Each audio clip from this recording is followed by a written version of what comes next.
All right, School of Light, chapter 3. Then the Lord said to Moses, leave this place, you and the people you brought up out of Egypt, and go up to the land I promised on oath to Abraham, Isaac, and Jacob, saying, I will give you descendants. Give it to your descendants.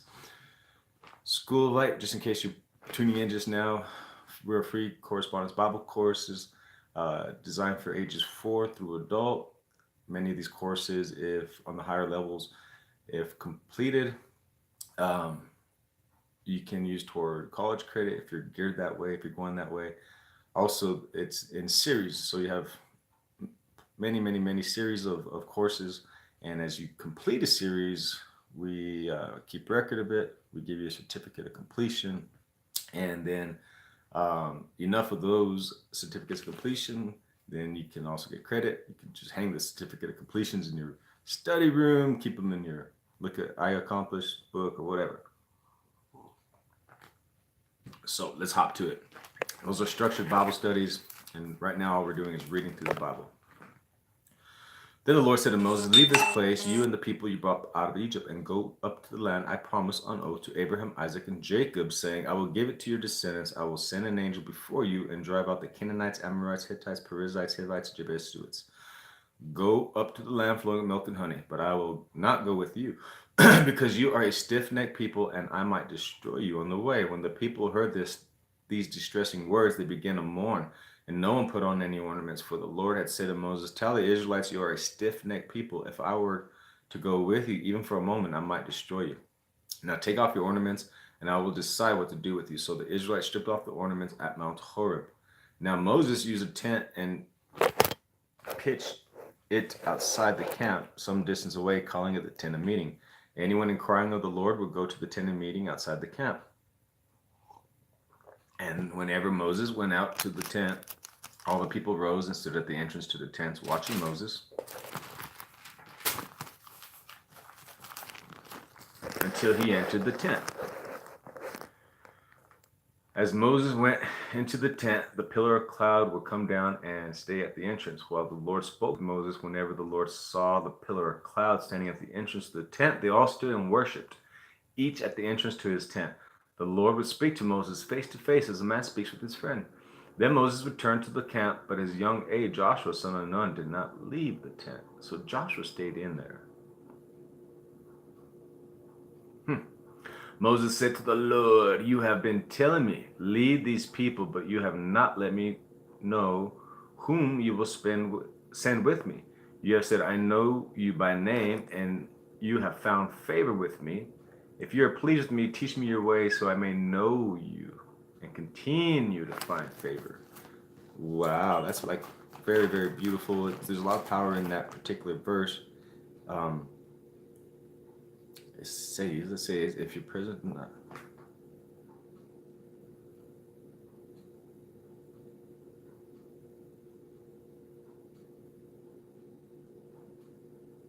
I'm sorry guys, I stopped for a moment and I like get lost here. It's crazy.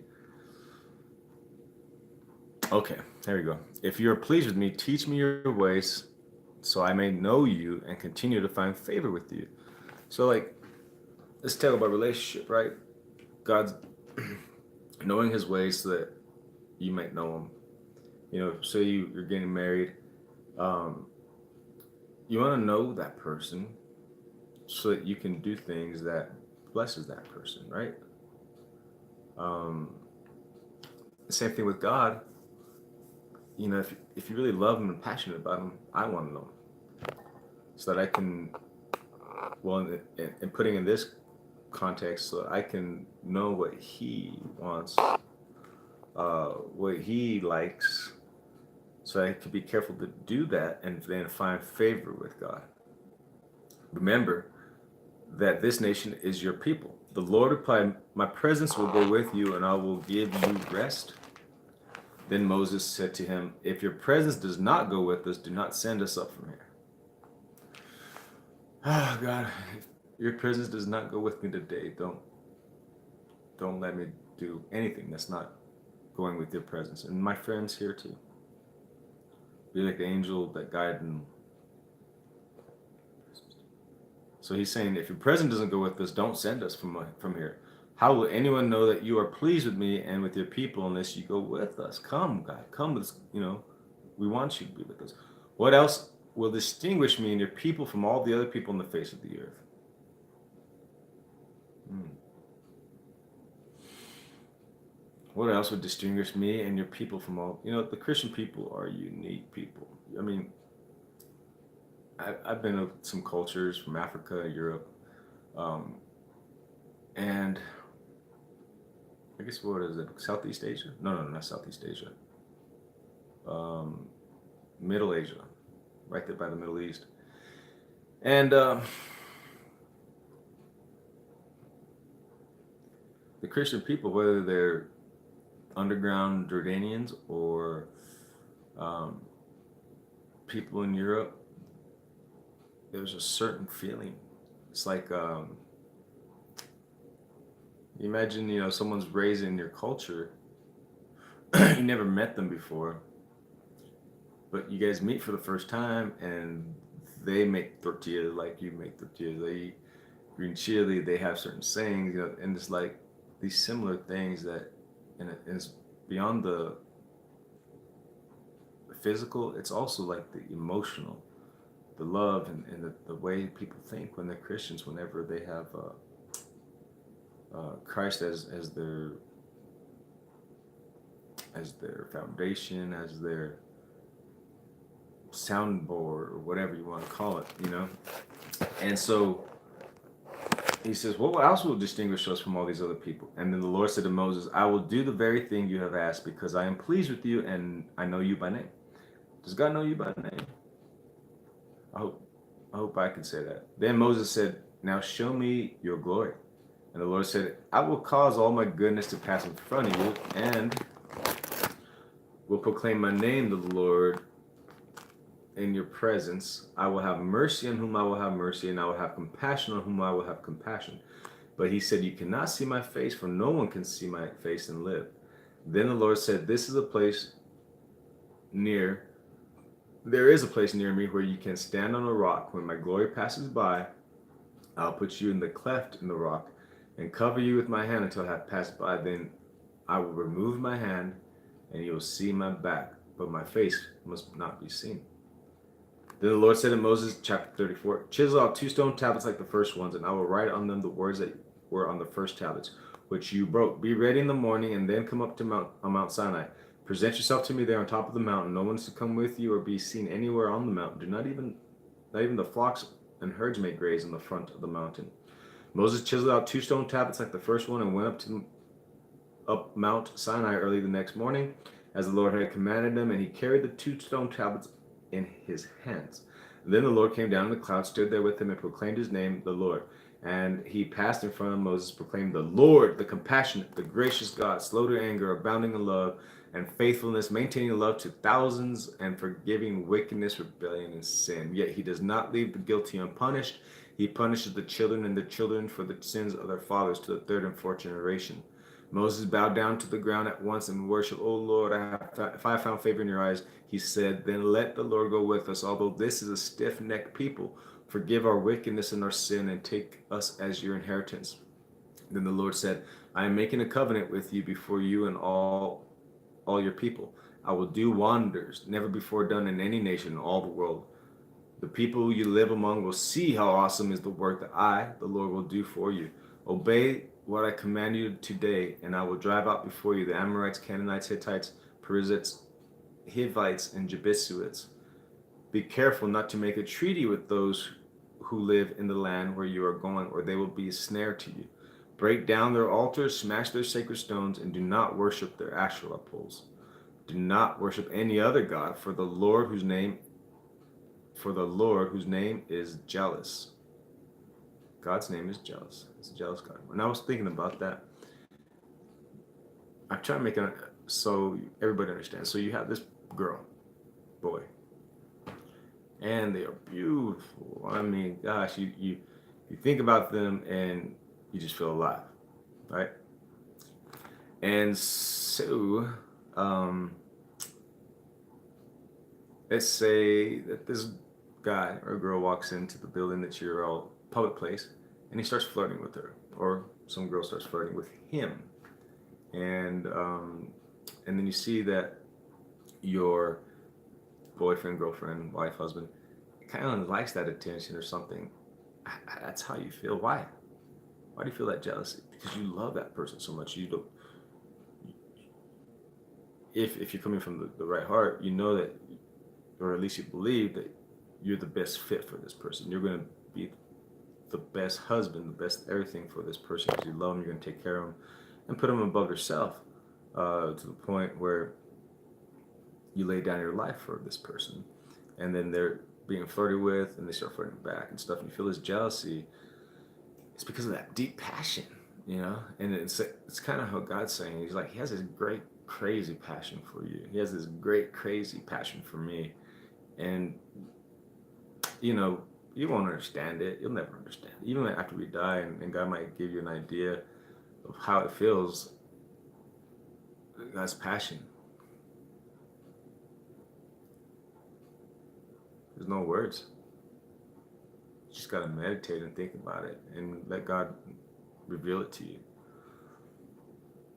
But he's a jealous God. He even says, my name is jealous. And jealousy is a bad thing.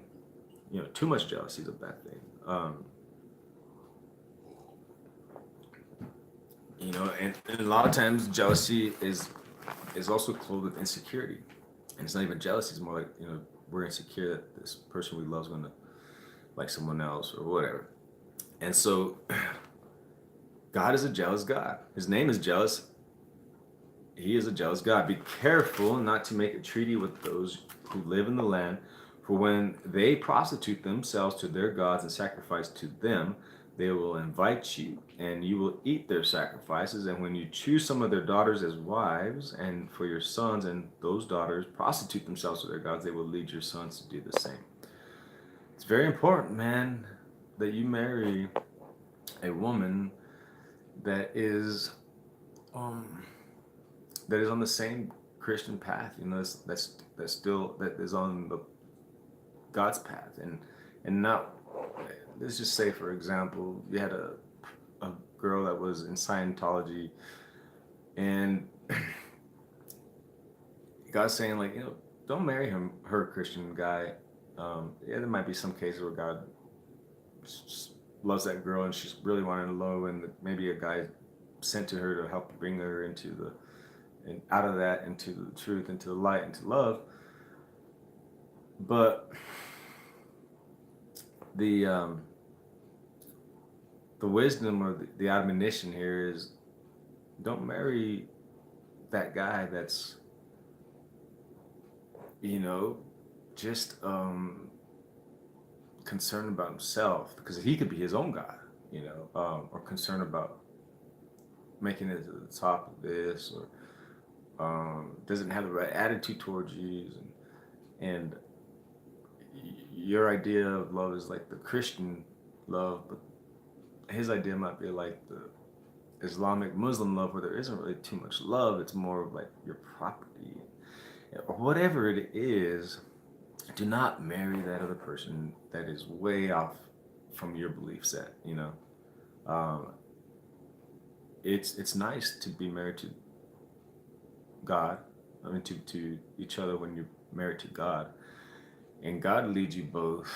And in whatever age you're starting at, you know, imagine you're together, you're with God. You're always going to be with God. You're always going to have that truth.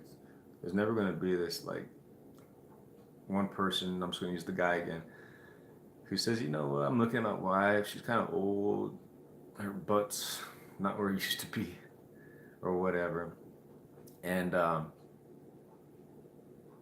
without God, that man might just say, you know what, and this girl, she's in her late 20s, early 30s, or whatever, and she really likes me, and I think I just might rather live with this pretty one than the one that I was pretty, I was real passionate about, or whatever. And now I just, you know. So what's the difference? All right. So you got two people. Boom. And then I'm just gonna say God in the middle, right? So two people over here in this triangle, and they 20, 30, 40, whatever year ages that they get married, they start here, kind of far apart, because they just got married. They just don't know each other very well. But as they pray and they worship God, they get closer as time goes on. Hopefully, they get closer to each other and to God. All right. So if you have God in the middle and they both honor, respect, and worship Him,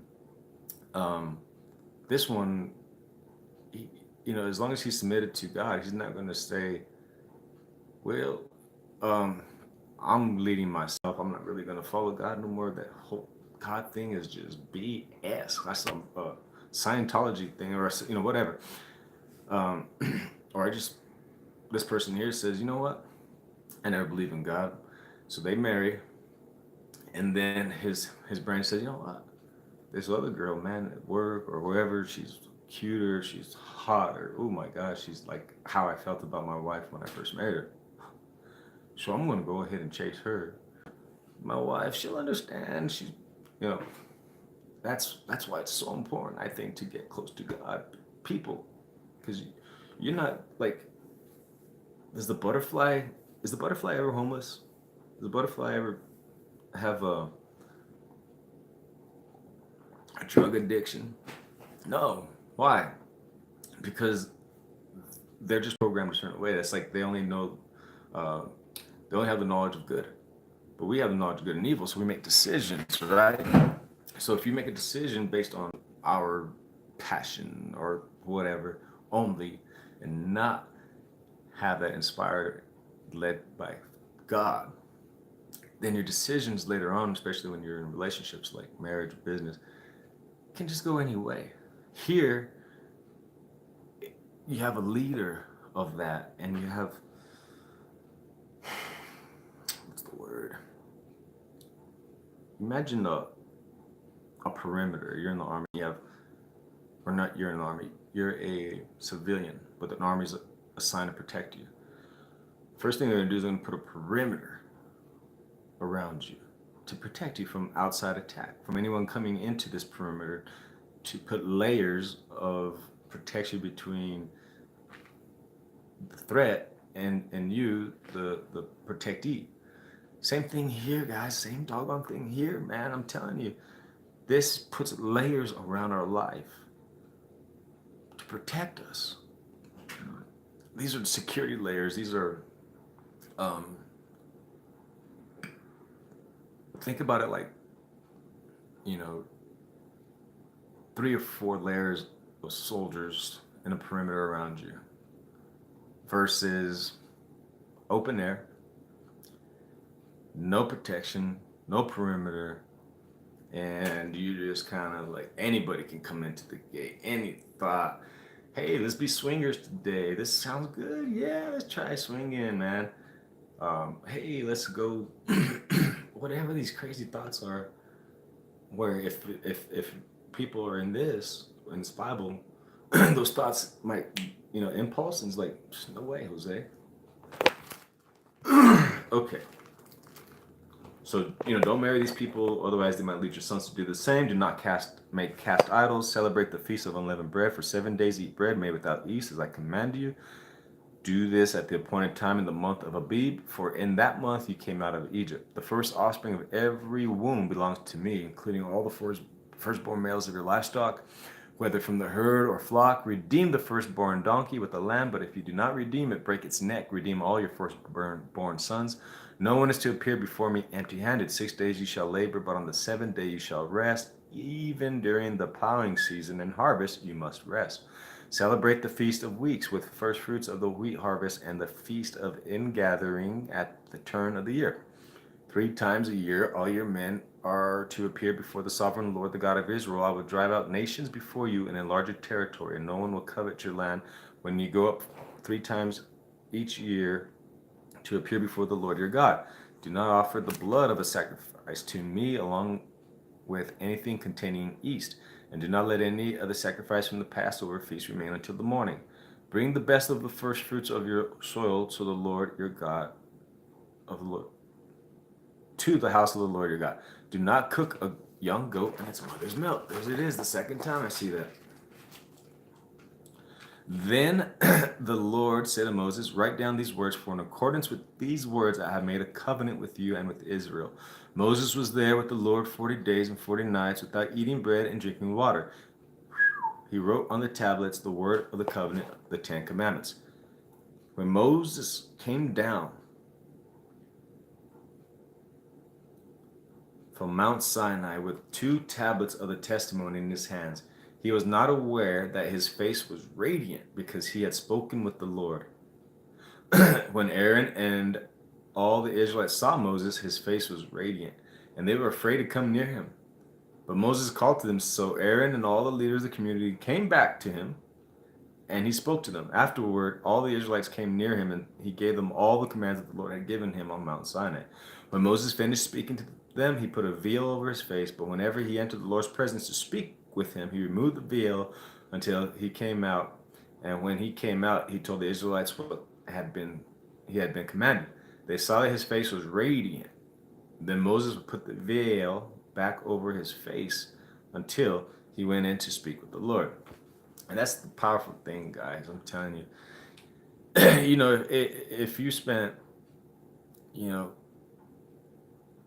every day with God, and we do that here, if you spend every day with God, and let's just say that when you came to God, you had let's just say this is mud, right? The coffee. There you go. So you pour it in your head, right? You got all this mud in your head, just worry, pressure, doubt, fears. Am I going to make this? Is this going to happen? I'm trying to, at the struggle, all this stuff. But then, you get this stuff, spring water, right? And God's word is like you're pouring the spring water into here, right? It starts cleaning, diluting all that fear and all this crud. And then that pure water starts to just fill you up, cleanse you out, cleanse out fears, harden your heart, not harden it, but strengthen your heart, purposing in your heart to do right, to do good, to be loving, to love justice, love mercy, hate corruption, hate wickedness, hate lies, sense lies, and call them out.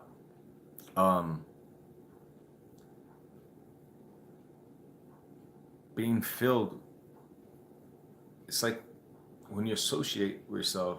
Let me just use another illustration. I love business. I'm a small business person.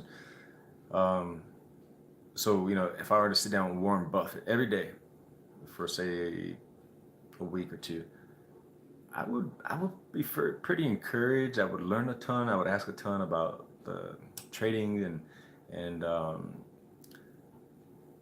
I would come out of that a different person, right? And in this case, we associate with God in the morning or in the day or whenever we do, all day, some of us. And from that, you come out a different person. You just can't remain the same.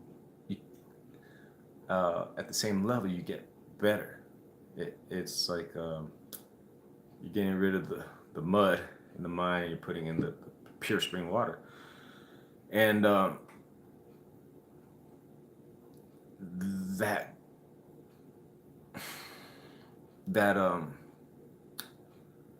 association, that rubbing, that proximity, being so close to God, that proximity starts to permeate who we are. And then once it permeates us, once it goes through us, and God's like this light, if I'm close to the light, it's going to radiate my face. If I look up at the light, it's going to radiate my face.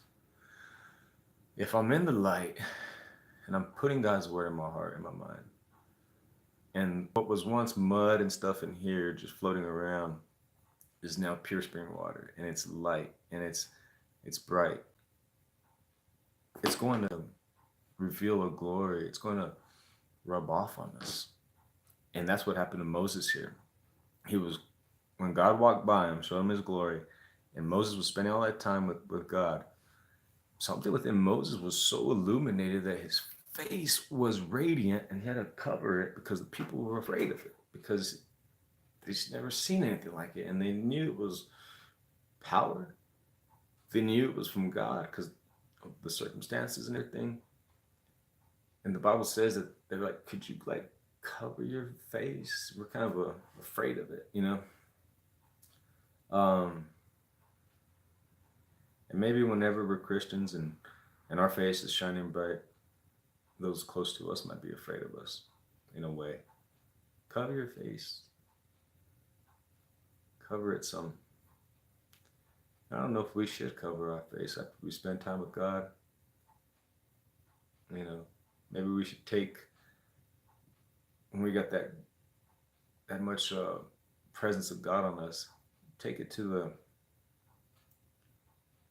the people. Everything that God's doing here, he does with Moses, then it's for the people. He does this with Moses, but it's for the people. God was going to kill the Israelites. Moses said, God, far be it from you that you deliver the people from slavery and just to bring them into a land where you slaughter them. And so God's rubbing off of Moses, and now Moses is trying to help the people. It's like, hey, God, please don't kill them. God's delivering the people. He's trying to deliver them. He's trying to train them. And that's the process. It seems like Moses, God spends time. Moses leaves, tries to help the people. So go help some people today.